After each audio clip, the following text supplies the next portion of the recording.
Hello दोस्तों, आज के वीडियो में हम यूपी डीएलएड थर्ड सेमेस्टर के प्रथम प्रश्न पत्र शैक्षिक मूल्यांकन क्रियात्मक शोध एवं नवाचार विषय के राजन सीरीज का लघुत्तरी प्रश्न को पढ़ेंगे।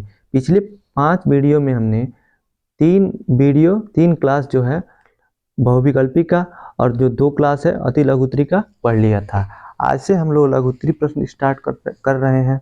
लघुत्तरी प्रश्न का ये पहला वीडियो है, तो आइए शुरू करते हैं। पहला प्रश्न है, लघुत्तरी का दक्षता आधारित मूल्यांकन से क्या आशय है। यह प्रश्न 2022 में पूछा हुआ है। उत्तर है, दक्षता आधारित मूल्यांकन से हमारा अभिप्राय छात्रों का दक्षता आधारित न्यूनतम अधिगम आकलन व विश्लेषण करना, जिससे छात्रों की दक्षता तथा ग्राह्यता को सुनिश्चित किया जा सके में लगाया जाता है। आगे दिया है, न्यूनतम अधिगम स्तर अर्थात कम से कम उतना जितना बालक को उसके आयु स्तर पर अवश्य आना चाहिए, इसी को अधिगम दक्षता की संज्ञा दी जाती है। इसका मतलब है कि देखिए, दक्षता आधारित जो मूल्यांकन है तो ये पता किया जाता है दक्षता आधारित मूल्यांकन के जो बच्चा है जो न्यूनतम अधिगम स्तर क्या होता है उसको पूरा करता है कि नहीं। तो न्यूनतम अधिगम स्तर क्या होता है? न्यूनतम अधिगम स्तर ये होता है कि कोई बच्चा, मान लीजिए कि आप एक एग्जाम्पल से समझते हैं कि कोई बच्चा फर्स्ट क्लास में है, उसको गिनती आना चाहिए और क ख ग घ आना चाहिए, वर्णमाला और स्वर अ आ इ ई इतना आना चाहिए और अक्षरों को पहचानना आना चाहिए।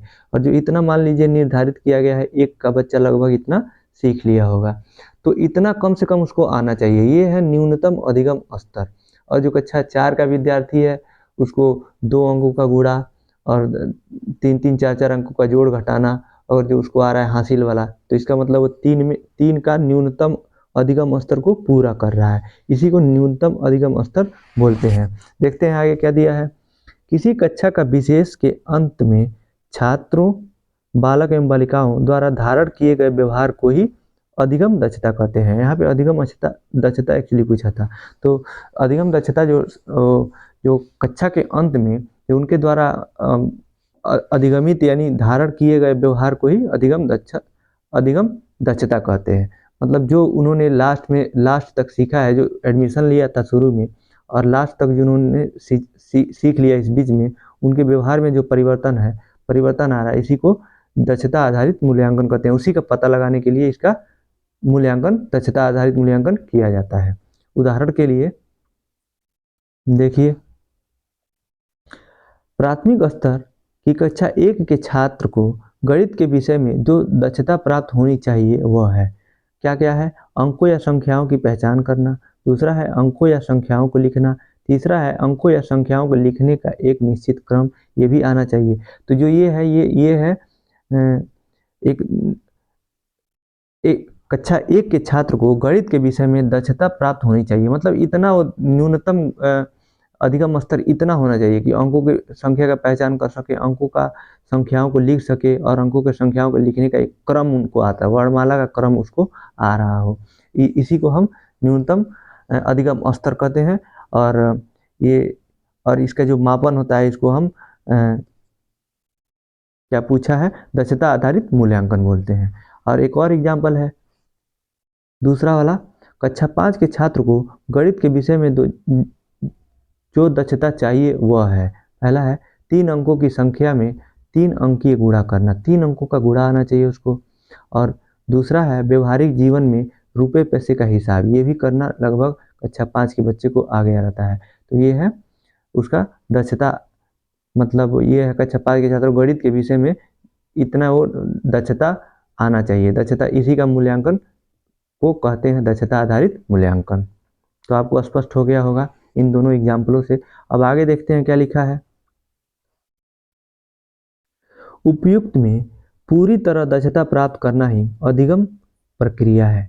इस अधिगम की जांच के लिए प्रत्येक अध्यापक दक्षता आधारित मूल्यांकन का आसरा लेते हैं। इस मूल्यांकन के माध्यम से शिक्षक उन कारणों का भी पता लगा लेते हैं जिसके कारण छात्र अपेक्षित अधिगम स्तर तक सीखने में असमर्थ है। मतलब जब ये उनके दक्षता आधारित मूल्यांकन जब किया जाता है तो उनके कमियों का भी साथ साथ पता चल जाता है कि बच्चा किस क्षेत्र में कमज़ोर है, किस में पीछे रह गया है, ये भी पता चल जाता है। उसके आगे है, इस प्रकार समय समय पर शिक्षकों को कक्षा में दक्षता आधारित मूल्यांकन करते रहना चाहिए। उससे छात्रों में दक्षता का विकास किया जा सकता है एवं अधिगम प्रक्रिया को सबल बनाया जा सकता है। इसके आगे है, दक्षता आधारित मूल्यांकन को सफल बनाने के लिए शिक्षक को सतत एवं व्यापक मूल्यांकन का प्रयोग करना चाहिए। और सतत और व्यापक मूल्यांकन है कि जो शिक्षण के साथ साथ चलता है और कमियों को पता करते हुए उसका निदान करते हुए शिक्षण कार्य किया जाता है, इसको सतत एवं व्यापक मूल्यांकन कहते हैं। पीछे हम लोगों ने बहुविकल्पी और अति लघुत्तरी में इतना पढ़ लिया है, ये सबको लगभग तैयार हो गया होगा और सबको एकदम अच्छे से आ रहा होगा। एक्सप्लेनेशन तो अब लघुत्तरी में एक्सप्लेनेशन करने की तो ज़रूरत नहीं है, हमको लगता है कि। और जो आप पीछे के क्लास नहीं देखे हैं तो इसके शैक्षिक मूल्यांकन का पूरा आप शुरू से देखिए, बहुविकल्पी से आपको बहुत डिटेल में बताया गया है। आप और जो बहुविकल्पी और अति लघुत्तरी पढ़ लेते हैं तो लघुत्तरी में आपको सिर्फ एक्सप्लेनेशन की जरूरत नहीं पड़ेगी, बस आप एक नज़र देखते जाएंगे, आपको समझ में आता जाएगा। प्रश्न क्या दूसरा है, शैक्षिक अनुसंधान के चरणों का उल्लेख कीजिए। उत्तर है,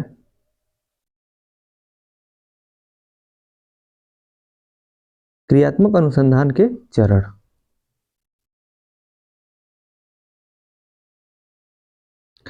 क्रियात्मक अनुसंधान से वैज्ञानिक पद्धति का अनुसरण किया जाता है। इसी कारण से क्रियात्मक अनुसंधान के सोपान चरण वैज्ञानिक विधि के सोपानों से मिलते जुलते हैं। क्रियात्मक अनुसंधान के चरणों को संक्षिप्त रूप में समझने के लिए एक प्रारूप तालिका टेबल के द्वारा इसे प्रस्तुत किया जा रहा है। वो टेबल क्या है देखते हैं।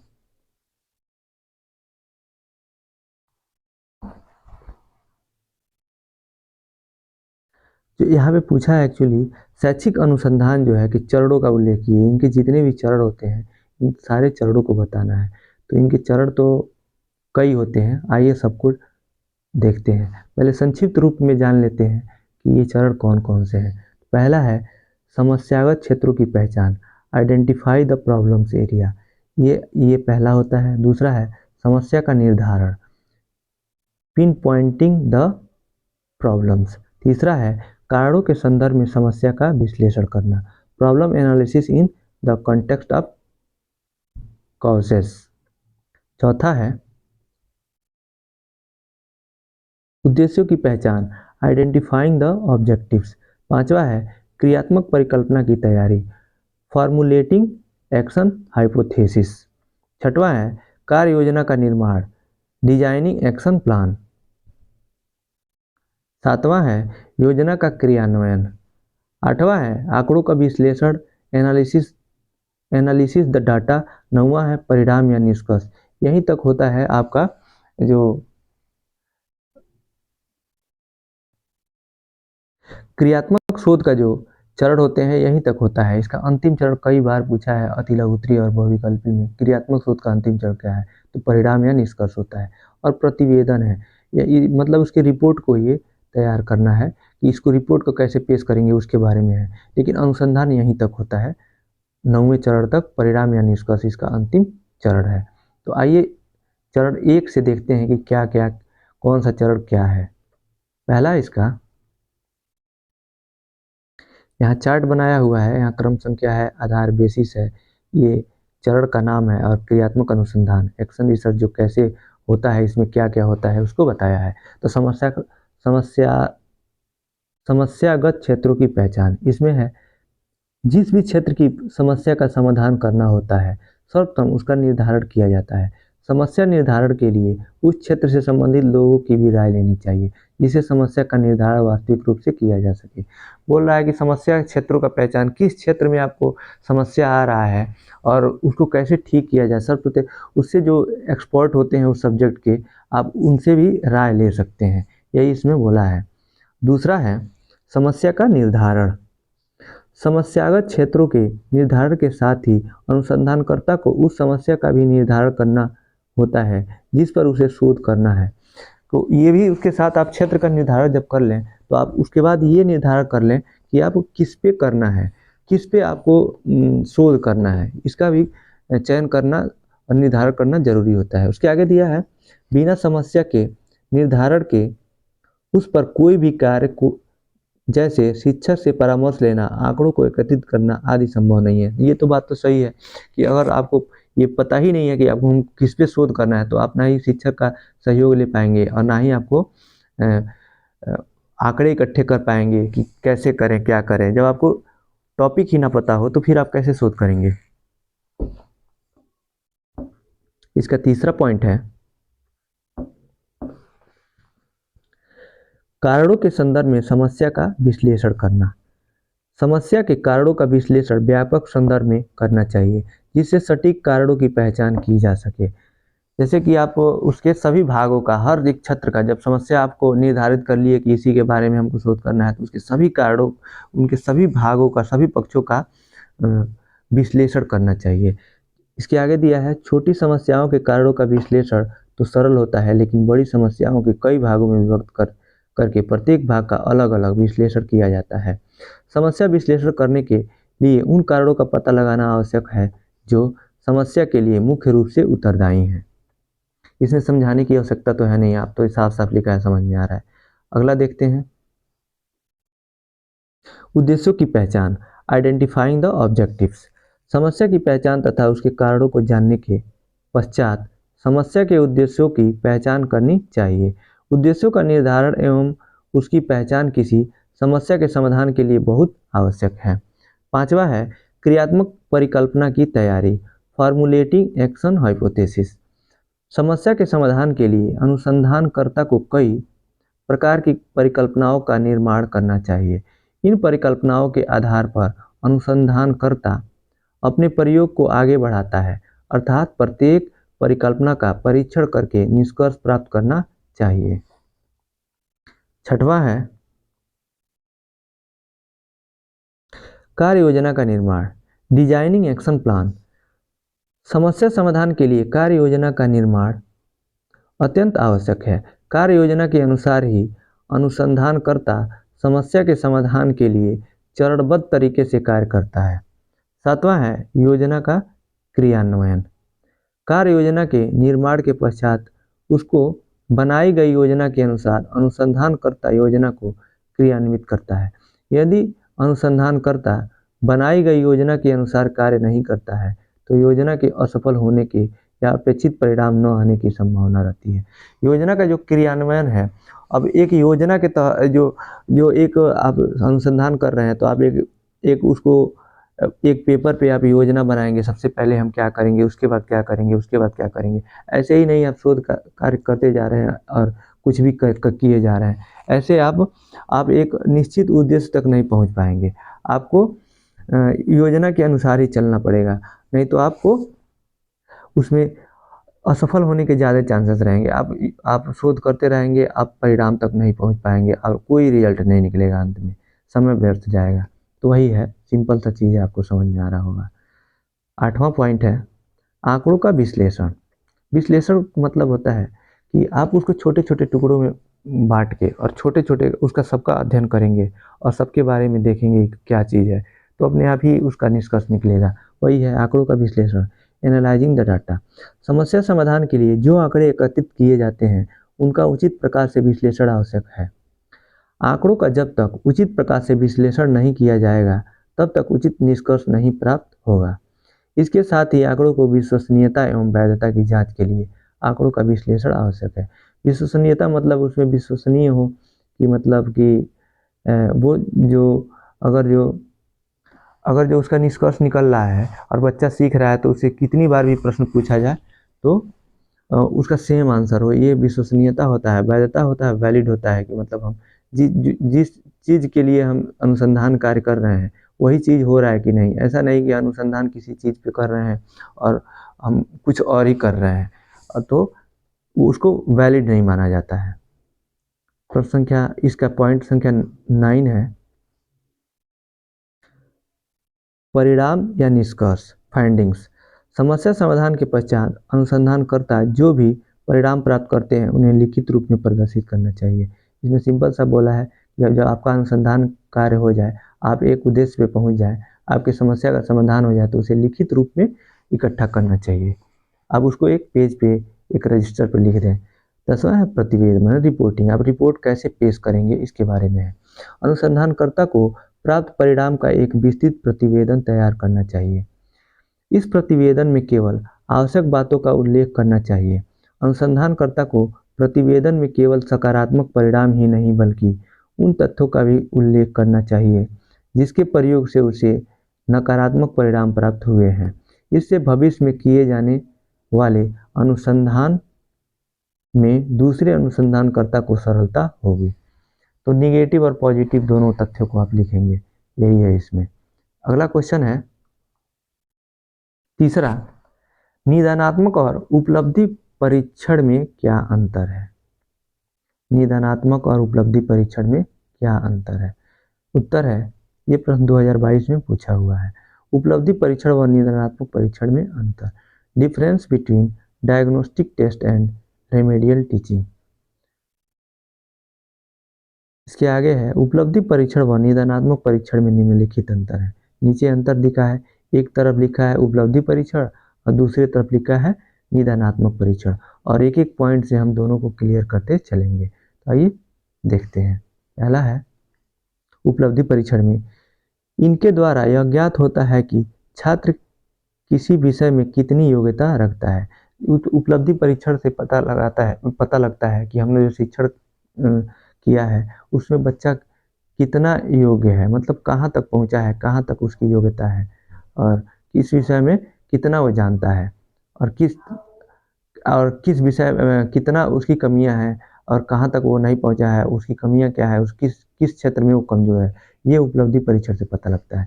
और निदानात्मक परीक्षण से क्या लगता है, पहला देखते हैं इसका उद्देश्य उन कारकों को खोज निकालना है जिसके कारण किसी विषय में कोई छात्र कक्षा में अपेक्षित प्रगति नहीं कर पा रहा है। निदान का मतलब होता ही है पता लगाना, कि आप कमजोरी को पता लगा रहे हैं कि वो किस में पीछे रह गया, किस वजह से पीछे रह गया। इसको निदानात्मक परीक्षण बोलते हैं। दूसरा है, परीक्षण अथवा शिक्षक की आगे की क्रिया बालक के द्वारा प्राप्त कुल अंकों पर आधारित होती है, जैसे चयन, नियोजन, कक्षान्वति, वर्गीकरण आदि।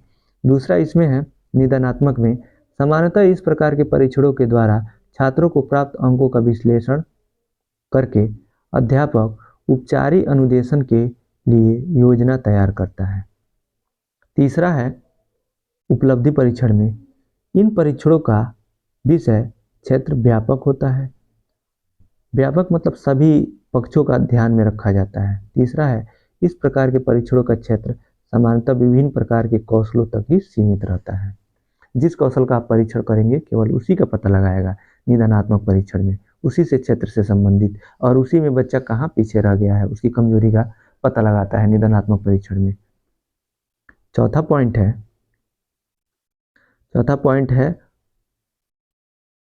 उपलब्धि परीक्षण में, इस प्रकार के प्रामाणिक परीक्षणों के साथ अनेकों प्रकार के प्रतिमान उपलब्ध होते हैं।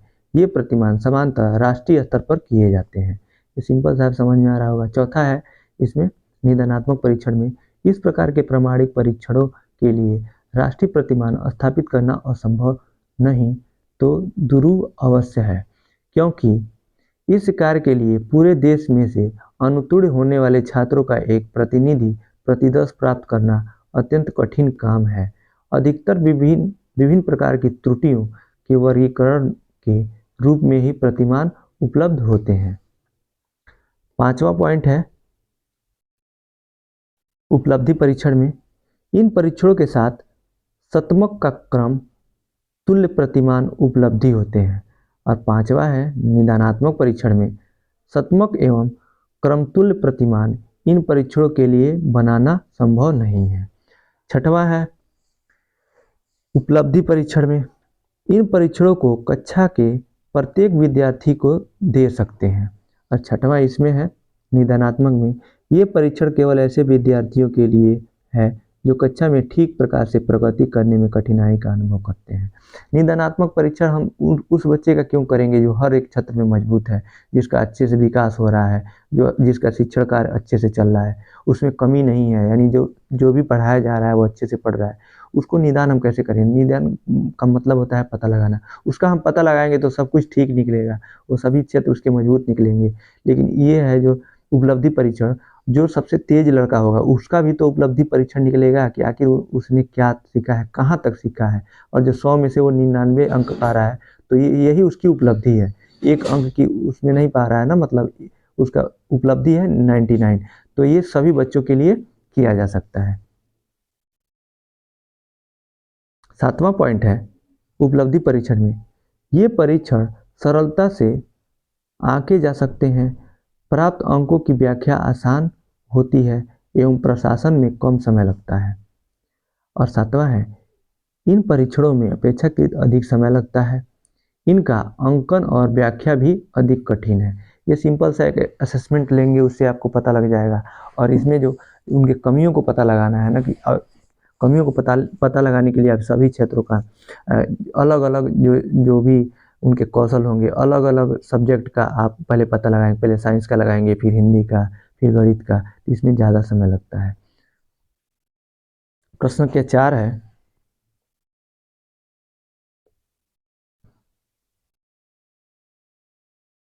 उत्तम परीक्षण की कितनी कौसटियाँ होती हैं, संक्षेप में समझाइए। ये प्रश्न 2022 में पूछा हुआ है। उत्तर, अच्छे परीक्षण की कसौटी। Criteria of good tests. एक अच्छे परीक्षण को दो प्रकार की कसौटियों पर जांचा जा सकता है। पहला है उत्तम परीक्षण की व्यवहारिक कसौटी, यानी व्यवहारिक कसौटी, और दूसरा है उत्तम परीक्षण की तकनीकी कसौटियाँ, यानी दूसरा है तकनीकी कसौटी और पहला है व्यवहारिक कसौटी। इसे हम निम्नांकित चार्ट द्वारा प्रस्तुत कर सकते हैं। अब नीचे जो चार्ट है उस चार्ट को देखते हैं।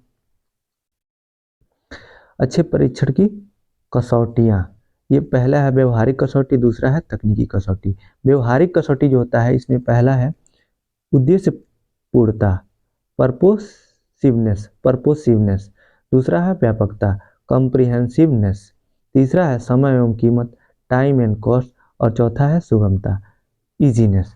तो हम इन चारों को देखते हैं कि क्या होता है। उद्देश्य पूर्णता का अर्थ होता है कि आप जिस उद्देश्य की पूर्ति के लिए आप परीक्षण कर रहे हैं, जो जिस उद्देश्य की पूर्ति के लिए आप परीक्षण कर रहे हैं, वो एक्चुअली में पूरा हो रहा है कि नहीं। मान लीजिए जो आप पता लगाना चाह रहे हैं बच्चे में, वो पूरा हो रहा है कि नहीं, उसे उद्देश्य पूर्णता कहते हैं। आप बच्चे की कमियों को पता लगा रहे हैं, पता लगाने के लिए परीक्षण कर रहे हैं और पता कुछ और चल रहा है, तो वो भी परीक्षण अच्छा नहीं माना जाएगा, वो वैलिड होगा ही नहीं। और दूसरा है व्यापकता। व्यापकता मतलब होता है कि उसके सभी पक्षों का हम परीक्षण करेंगे। और तीसरा है समय एवं कीमत, आप समय का भी ध्यान रखेंगे। अच्छा परीक्षण वही होता है जो कम समय में बच्चे का परीक्षण कर सके, सभी क्षेत्रों का परीक्षण कर सके, उसको हम अच्छा परीक्षण बोलते हैं। तो समय एवं कीमत का भी ध्यान रखेंगे। और सुगमता, इजीनेस भी होना चाहिए। अब ये नहीं कि बहुत ज़्यादा मुश्किल हो गया परीक्षण करना बच्चे का, 1 महीने में सबका हम असेसमेंट ही कर रहे हैं सभी बच्चों का, तो ये भी उचित नहीं माना जाएगा। इसमें सुगमता मतलब होता है कि उसमें कितना इजीनेस है, मतलब कितना सरलता से उसका बच्चों का परीक्षण हो जा रहा है। अब तकनीकी कसौटियों के जो 5 जो चरण हैं, इनमें क्या है? वैधता पहला है, वैलिडिटी, दूसरा है विश्वसनीयता, रिलायबिलिटी, तीसरा है वस्तुनिष्ठता, ऑब्जेक्टिविटी, और पांचवा है विभेदन शक्ति, डिस्क्रिमिनेटिंग पावर, और पांचवा है मानक मतलब नॉर्म्स। अब इन पांचों को देखते हैं कि क्या है। अब इतना से तो आपको आइडिया लग गया, आप लिख सकते हैं पांचों के बारे में आप। अब ये लघु त्रिप्र वाला प्रश्न है, तो आपको चारों के बारे में थोड़ा थोड़ा 2-2 लाइन 3-3 लाइन भी आप लिखेंगे, क्योंकि ये यहाँ पे 4 यहाँ पे है और 5 यहाँ पे, 9 हो जाएंगे। आप 2-2 लाइन में लिखेंगे, 18 लाइन हो जाएगा। तो उतना ना लिखिएगा आप कम ही कम हेडिंग डाल के और आप थोड़ा थोड़ा लिख देंगे तो आप ये पूरा हो जाएगा, क्योंकि इसमें डीएलएड में टाइम बहुत कम होता है। आप उतना ही टाइम में इसमें तो 2 घंटा मिलेगा, 2 घंटा में 40 क्वेश्चन सॉल्व करने रहते हैं जिसमें 10 लघु उत्तरी होते हैं। तो आप समय का ध्यान के रखते हुए थोड़ा थोड़ा लिख देंगे। तो इसमें देखते हैं तकनीकी कसौटी का पहला है वैधता।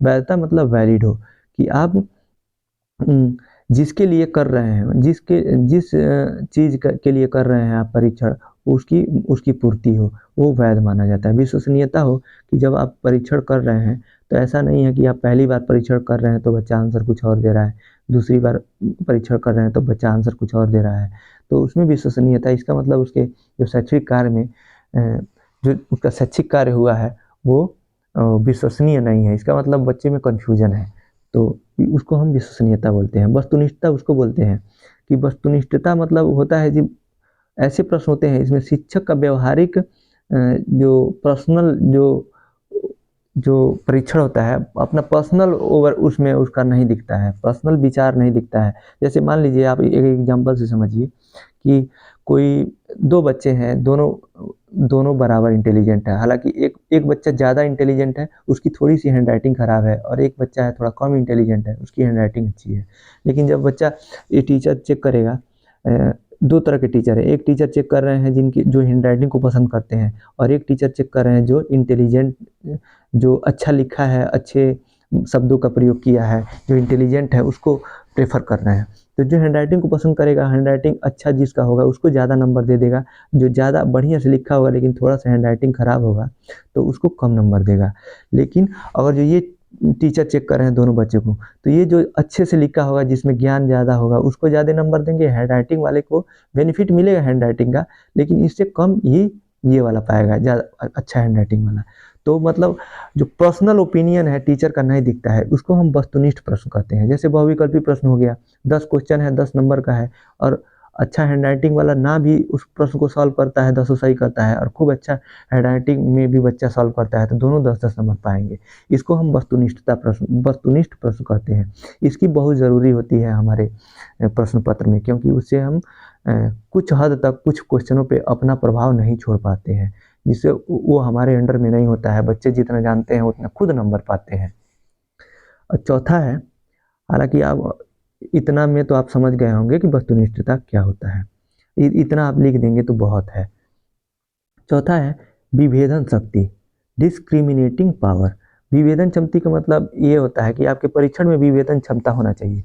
कोई बच्चा है मान लीजिए जो 100 में 80 अंक पा रहा है, और कोई बच्चा है जो 100 में 20 अंक पा रहा है, तो दोनों को वो साफ साफ मतलब अलग अलग कर दे, आपकी परीक्षण जो अलग अलग कर दे, ये निखर के आ जाना चाहिए। बच्चे जो 80 नंबर पा रहा है, जो 20 नंबर पा रहा है, वो भी पता लगना जाना चाहिए आपके परीक्षण से कि हाँ ये लड़का कुछ पढ़ा नहीं है, या इसका कोई भी कुछ भी कारण हो सकता है, स्वास्थ्य खराब हो सकता है, या फिर कहीं पिछड़ गया है, या फिर ये शारीरिक रूप से अक्षम है, किसी भी वजह से पिछड़ा है, लेकिन आपका जो परीक्षण है अंतर कर देना चाहिए। इसी को हम विभेदन शक्ति कहते हैं। आपके परीक्षण में विभेदन शक्ति होनी चाहिए, कि अलग अलग कर दे, अच्छे बच्चे की और कमज़ोर बच्चे की विभेदन क्षमता उसमें हो आपके परीक्षण में, ये होता है विभेदन शक्ति।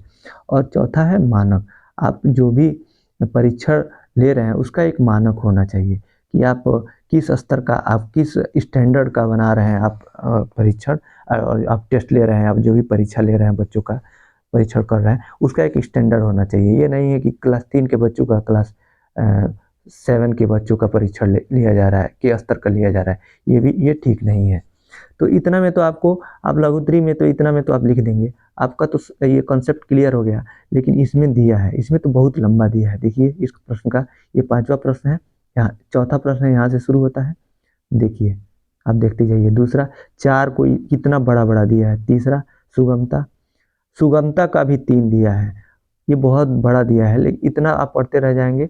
लेकिन फिर भी हम लोग दिया है तो पढ़ना तो पड़ेगा ही। एक बार देख लेते हैं जिससे और क्लियर हो जाएगा। हम ये जो 9 जो ये 9 पद हैं, ये 4 और ये 5, ये और क्लियर हो जाएंगे। एक बार पढ़ लेते हैं, बस पढ़ लेते हैं, क्योंकि हमारा कंसेप्ट तो यहीं क्लियर हो गया है। देखिए उत्तम परीक्षण की व्यवहारिक कसौटियाँ। अ है उद्देश्य पूर्णता, परपोसिवनेस।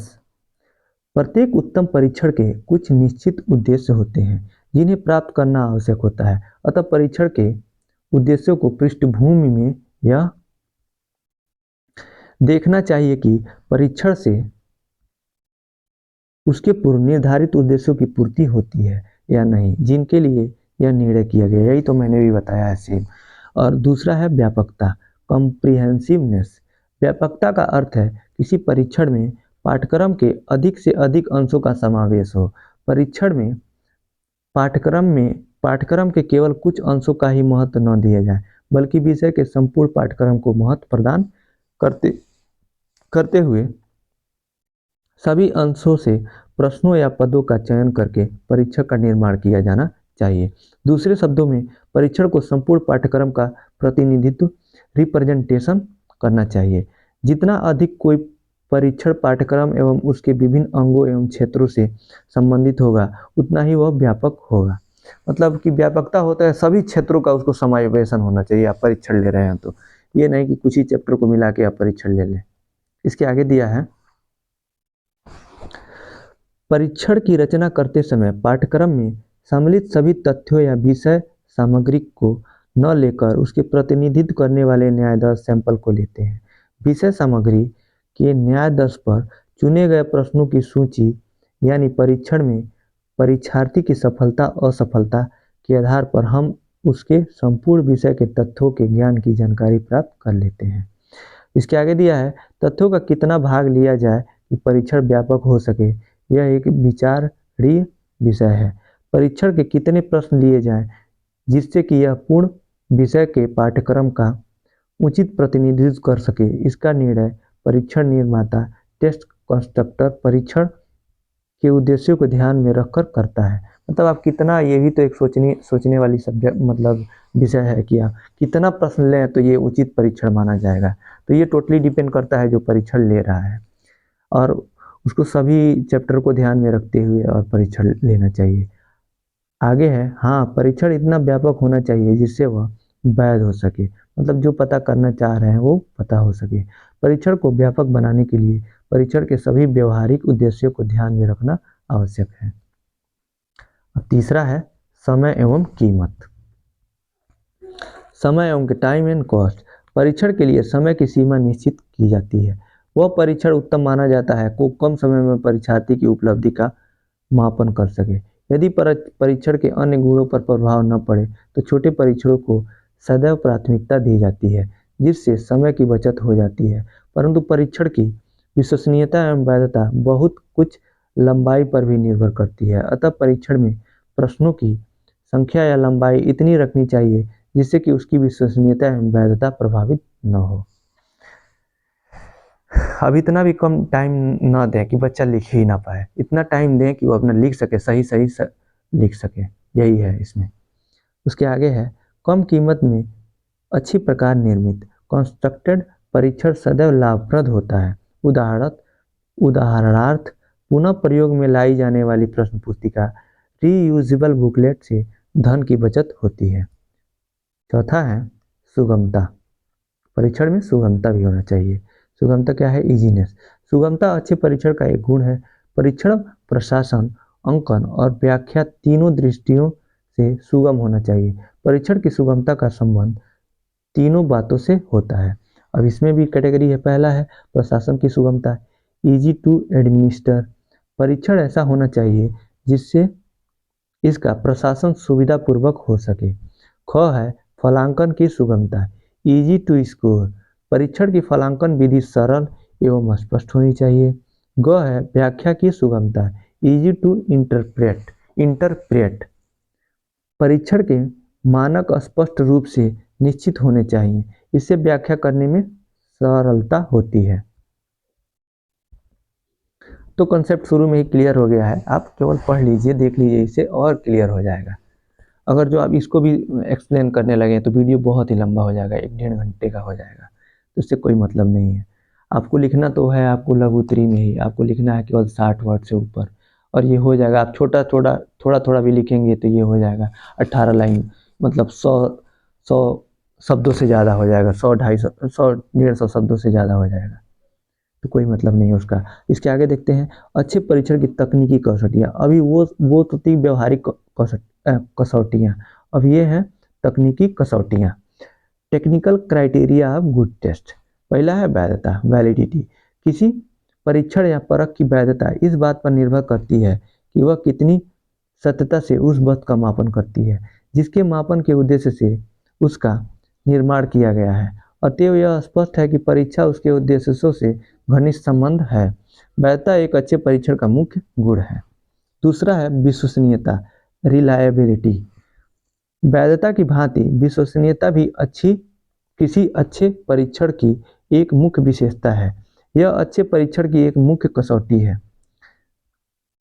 इसके आगे है विश्वसनीयता किसी परीक्षण पर व्यक्ति के प्राप्तांकों की संगति है।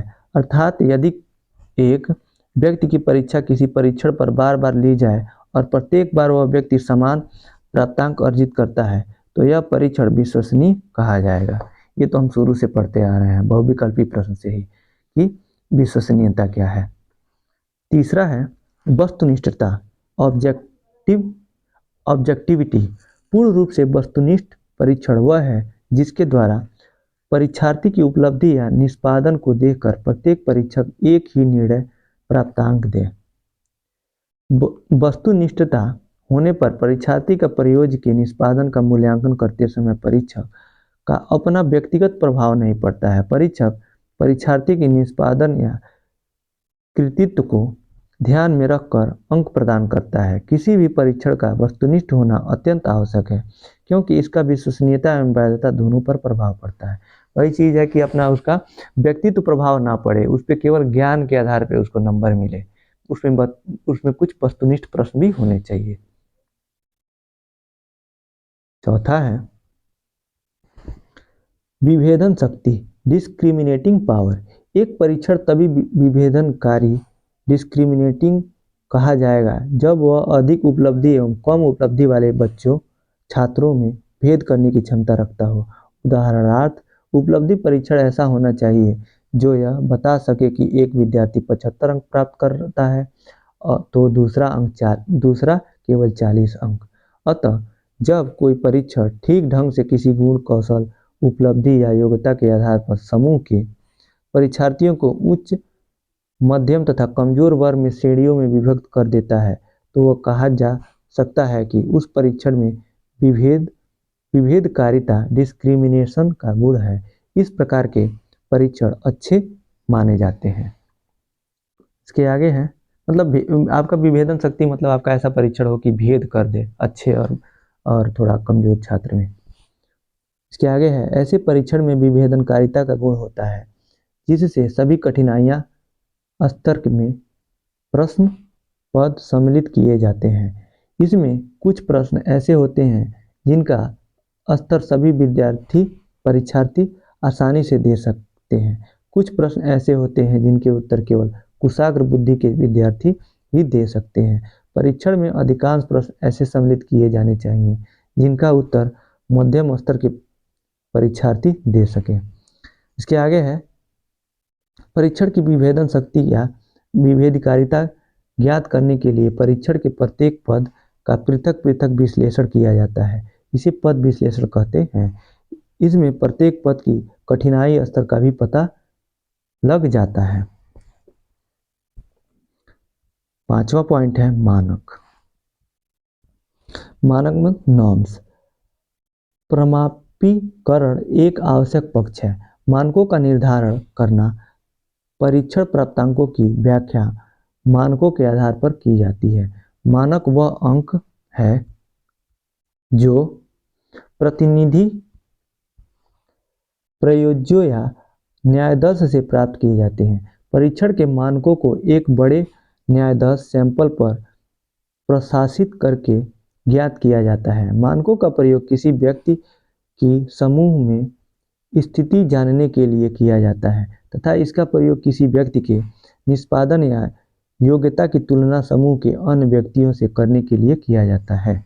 ये हो गया आपका मानक। इसे ये है क्रॉनबैच ने एक स्टेटमेंट दिया था, आप इसको देख लें। It is extremely important to use norms in interpreting scores. The person's position related to his group has to be fixed as definitely as possible. ये क्रोनबेच का स्टेटमेंट है मानक के लिए। आगे है, मानक प्रायः दो प्रकार के होते हैं। पहला है आयु मानक, एज नॉर्म्स। एज नॉर्म्स क्या होता है? परीक्षण को व्यक्तियों के विशाल न्यायदर्श समूह पर प्रशासित करके आयु मानकों का निश्चय किया जाता है। उदाहरण 10, 20, 40 वर्ष के लोगों पर अलग अलग परीक्षण को प्रशासित करके हर समूह के प्राप्तांक का औसत अंक ज्ञात कर लिया जाता है, तब पदों को उस आयु वर्ग के व्यक्तियों के लिए रख देते हैं। दूसरा है श्रेणी मानक, ग्रेड नॉर्म्स। हर श्रेणी के बालकों के मध्यमान की गणना कर श्रेणी मानकों की गणना की जाती है। आगे है, मानकों की विश्वसनीयता निम्न बातों पर निर्भर करती है। वह है, जिस न्यायाधीश पर मानकों का निर्धारण हो वह काफी बड़ा होना चाहिए। वह है, न्यायाधीश संपूर्ण जनसंख्या पॉपुलेशन का उपयुक्त प्रतिनिधि होना चाहिए। ये इसका आंसर बहुत ही बड़ा हो गया, इतना बड़ा आप लिख मत दीजिएगा, आपको आएगा भी, आपको समय का ध्यान में रखते हुए इसका हर प्रश्न का उत्तर देना है, लेकिन दिया है तो पढ़ लेते हैं। इसके आगे है, शिक्षण अधिगम तथा मूल्यांकन में संबंध, relation between teaching, learning and evaluation. शिक्षण अधिगम तथा मूल्यांकन के दूसरे से घनिष्ठ संबंध है। एक दूसरे से नहीं लिखा है, यहाँ छूट गया है, क्योंकि मूल्यांकन शिक्षण अधिगम प्रक्रिया का महत्वपूर्ण अंग है। इसके अभाव में शिक्षण अधिगम प्रक्रिया का स्वरूप विकसित नहीं हो पाता है। शिक्षण के द्वारा छात्रों को अधिगम कराया जाता है, मूल्यांकन द्वारा छात्रों के अधिगम की जांच होती है। मूल्यांकन द्वारा यह पता लगाया जाता है कि छात्र को प्रदान किया गया ज्ञान किस स्तर का है। पांचवा प्रश्न है, यहाँ जाके प्रश्न संख्या 4 का उत्तर खत्म होता है। अगला क्वेश्चन देखते हैं, प्रश्न संख्या 5, शैक्षिक नवाचार की आवश्यकता को समझाइए। उत्तर, शैक्षिक नवाचार की अवधारणा। शैक्षिक नवाचार क्या है? शिक्षण में नवाचार, मतलब जो भी नई नई चीज़ें आ रही हैं, हम लोग शुरू से पढ़ते आ रहे हैं इसमें। शैक्षिक मूल्यांकन में बहुविकल्पी से लेके अति लघुत्तरी में नवाचार ही भरा था। तो अगर जो आपने पीछे का सारा वीडियो देखा है तो आपको एकदम क्लियर होगा कि शैक्षिक नवाचार का मतलब क्या है। अगर आप नहीं देखे हैं तो जाइए पूरा वीडियो देखिए और इसको भी देखिए, और इसको पहले देख लीजिए आप, ये पढ़ लेंगे समझ में आ जाएगा। कॉन्सेप्ट ऑफ एजुकेशनल इनोवेशन देखते हैं क्या है। जैसे जैसे हम विकास की ओर बढ़ते जा रहे हैं वैसे वैसे मानव जीवन से संबंधित हर क्षेत्र में संपूर्ण विश्व में क्रांतिकारी परिवर्तन हो रहे हैं। वैसे तो हम सभी जानते हैं कि परिवर्तन प्रकृति का नियम है। इस परिवर्तन से शिक्षा भी अछूती नहीं रही है। आज विज्ञान एवं तकनीकी का युग है एवं जीवन के प्रत्येक क्षेत्र में हम इसका उपयोग देखते हैं। एक समय था जब पुस्तक जैसी कोई वस्तु नहीं थी। उस समय गुरु प्रथा थी, लोग मौखिक ज्ञान ही प्राप्त करते थे। उसके बाद मशीनी युग आने के विस्तृत ज्ञान को पुस्तकों के द्वारा प्रस्तुत किया जाने लगा, जिससे आम जनता में सामान्य वर्ग को भी लाभ मिलने लगा। इसी तारतम्य में शिक्षा के क्षेत्र में एक नई विधा का जन्म हुआ जिसे शैक्षिक नवाचार के नाम से जाना जाता है, किंतु इस नई विधा की अवधारणा स्पष्ट नहीं है। देखिए, सबसे पहले यह था कि गुरुकुल में शिक्षा दिया जाता था। गुरु जी देते थे पेड़ के नीचे बैठा के और मौखिक देते थे, वो बोलते थे सभी लोग सुनते थे, तो उतने अच्छे नहीं हो पाता था। उसके बाद नवाचार हुआ कि पुस्तक आने लगा। पुस्तक आने लगा तो अब सामान्य वर्ग को भी, जो सामान्य वर्ग से भी बिलोंग करते थे, उनको भी शिक्षा मिलने लगी। पहले जो उच्च वर्ग के लोग होते थे केवल वही गुरुकुल में जाते थे और शिक्षा ग्रहण करते थे, बाकी शिक्षा नहीं ग्रहण पाते थे। जब पुस्तक आया तो सभी को शिक्षा मिलने लगा, उस समय का नवाचार हो गया। उसके बाद फिर से अब नवाचार आया है कि स्मार्ट क्लास है, नई नई विधियाँ आई हैं। देखिए आगे क्या लिखा है, पुस्तकें जैसे कोई वस्तु नहीं थी। उस समय गुरु प्रथा थी, जैसे लोग मौखिक ज्ञान ही प्राप्त करते थे। उसके बाद मशीनी युग आने के विस्तृत ज्ञान को पुस्तकों के द्वारा प्रस्तुत किया जाने लगा, जिससे आम जनता के सामान्य वर्ग को भी लाभ मिलने लगा। इसी तारतम्य में शिक्षा के क्षेत्र में नई विधा का जन्म हुआ, जैसे शैक्षिक नवाचार के नाम से जाना जाता है, किंतु इस विधा की अवधारणा स्पष्ट नहीं थी। यहाँ तक तो पढ़े थे हम लोग। इसके आगे है, कुछ तकनीकी का संबंध मशीनों से जोड़ते हैं तथा कुछ मशीनों के शिक्षा में प्रयोग को ही शैक्षिक तकनीकी कहते हैं, जैसे स्मार्ट क्लास है।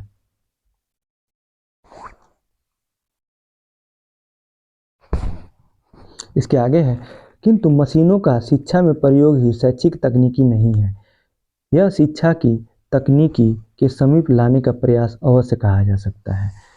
तो आज का प्रश्न, आज का जो क्लास है अब यहीं तक रहने देते हैं, और प्रश्न संख्या 6 से हम लोग कल पढ़ेंगे, क्योंकि वीडियो बहुत लंबा हो जाएगा, 44 मिनट का वीडियो हो गया है। अब इसका जो अगला क्लास है हम लोग नेक्स्ट वीडियो में पढ़ेंगे। तो आप कमेंट बॉक्स में बताइएगा आपको वीडियो कैसा लगा, और जो अच्छा लगा तो वीडियो को लाइक कीजिए, और जो भी DLED BTC कर रहे हैं उनको शेयर कर दीजिए, और आप चैनल पे नए हैं तो चैनल को सब्सक्राइब कीजिए। इस चैनल पे आपको UP DLED, UP TET, C TET, super TET, KVS, NVS से रिलेटेड सारे वीडियो अपलोड किए जाएंगे। अभी तो BTC चल रहा है, इसके बाद सी टेट और UP टेट, सुपर टेट के भी वीडियो अपलोड किए जाएंगे। तो इस वीडियो को देखने के लिए बहुत बहुत धन्यवाद दोस्तों।